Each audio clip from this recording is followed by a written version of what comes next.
এই একটা দলের সম্ভবত কমতি ছিল, আর সেই কাজটাই আমাদের সকলের বেদের মেয়ে জ্যোৎস্না খ্যাত আমাদের জনপ্রিয় চিত্রনায়ক ইলিয়াস কাঞ্চন ভাই, তিনি সেই অভাবটা পূরণ করতে যাচ্ছেন।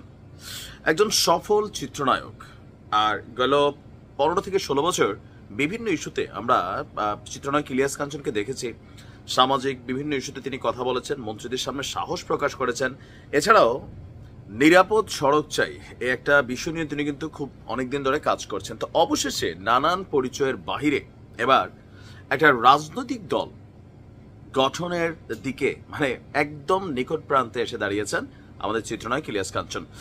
ইলিয়াস কাঞ্চন আনুষ্ঠানিকভাবে নতুন একটি রাজনৈতিক দল গঠনের ঘোষণা দিতে যাচ্ছেন আগামী 25শে এপ্রিল, মানে গুনে গুনে আজকে 23, 24, 25 সকাল 10টায় শাহবাগস্থ হোটেল ইন্টারকন্টিনেন্টালের রূপসী বাংলা গ্র্যান্ড বলরুমের নিচতলায় সেই অনুষ্ঠানটির আয়োজন করা হয়েছে।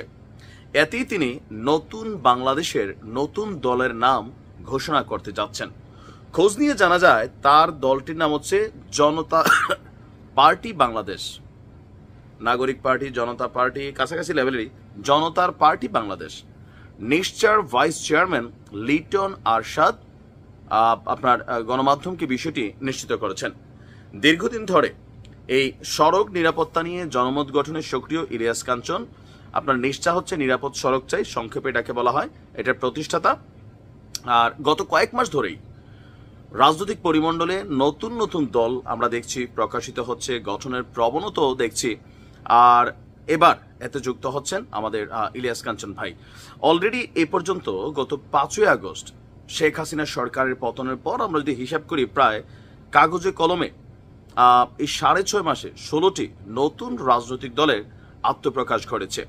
বিভিন্ন সময়ে তাকে নির্বাচন করার আহ্বান জানানো হলেও তিনি আসলে ওইরকমভাবে রাজনীতিতে প্রবেশ করেননি, কিন্তু এই প্রথমবার তিনি নিজেই একটা রাজনৈতিক দল তৈরি করে আপনার মানে সামনে আসতে যাচ্ছেন। তো তার দলের মোটা দাগে তিনি আসলে কি চাচ্ছেন, নির্বাচনী ম্যানিফেস্টো কি অথবা দলটির গঠনতন্ত্র কি। তো এখানে সংক্ষেপে যতটুকু বিষয় আসছে যে ওই আমরা ধরতে পারি আর কি, যে ধরেন সবগুলা দল যা বলে গতানুগতিক ধারার মধ্যে ঠিক তাই আছে। এর ব্যতিক্রম ওনার জনগণের নিরাপত্তা বা বাংলাদেশকে দুর্নীতিমুক্ত, তারপর হচ্ছে যে জনকল্যাণমূলক কর্মকাণ্ড, জবাবদিহিতা, রাষ্ট্রের বিভিন্ন জায়গাগুলোকে আপনারা যে যেমন রাজনৈতিক প্রভার মুক্ত করা, এগুলো আসলে বলার সময় তো সবাই বলে। এখন প্রশ্ন হচ্ছে তার এই দলটির মধ্যে কারা যুক্ত হবেন।